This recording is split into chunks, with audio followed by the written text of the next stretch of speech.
সর্বভারতীয় সংযুক্ত গণতান্ত্রিক মোর্চা ষোলগড়ি আঞ্চলিক কমিটির উদ্যোগে আজকে এখানে আয়োজিত হয় এক ইফতার অনুষ্ঠানের। এই ইফতার অনুষ্ঠানের আগ মুহূর্তে আমরা সমূহীয়াভাবে একটি দোয়ার আয়োজন আমরা করেছিলাম।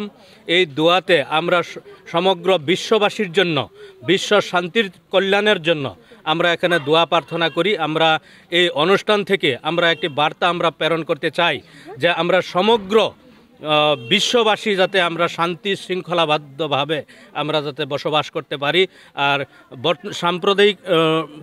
সাম্প্রতিক সময়ে আমাদের আসাম তথা ভারতবর্ষের যে সাম্প্রদায়িকতা, এই সাম্প্রদায়িকতা বিনষ্ট হয়ে যাতে আমরা শান্তিপূর্ণভাবে যাতে আমরা জাতি, ধর্ম, ভাষা, বর্ণ নির্বিশেষে আমরা বসবাস করতে পারি, তার জন্য আমরা এখানে সমূহীয়া একটি দোয়া অনুষ্ঠানের আয়োজন করা হয়েছিল। এই অনুষ্ঠান আসসালামু আলাইকুম, নমস্কাৰ।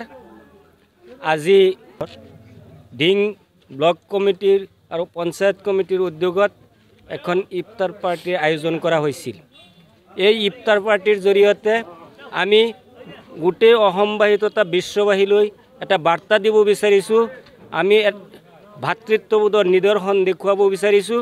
আমি যাতে এই ভাৰতবৰ্ষত সকলো জাতি, ধৰ্ম, বৰ্ণৰ মানুহ নিৰ্বিশেষে যাতে আমি একত্ৰিতভাৱে একেলগে বসবাস কৰিব পাৰোঁ, তাৰে উদ্দেশ্য আগত ৰাখি এই ইফতাৰৰ আগমুহূৰ্তত আমি বিশ্ববাসীৰ কাৰণে দোৱা প্ৰাৰ্থনা কৰোঁ। আল্লাহৰ ওচৰত যাতে সকলো মানুহ ভালে কৌশলে জীয়াই থাকে তাৰে কামনা কৰিছোঁ। ধন্যবাদ।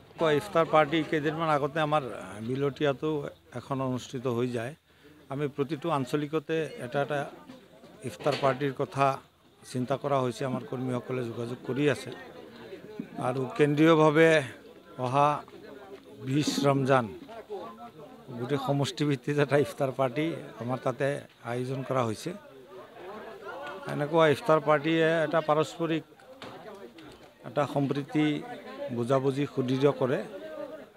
আজিৰ এই অনুষ্ঠানত আমাৰ ষোলগুৰি আঞ্চলিকৰ বাহিৰেও অন্যান্য পঞ্চায়তৰ পৰাও কিছু নেতৃস্থানীয় কৰ্মী আজি ইয়াত উপস্থিত আছে।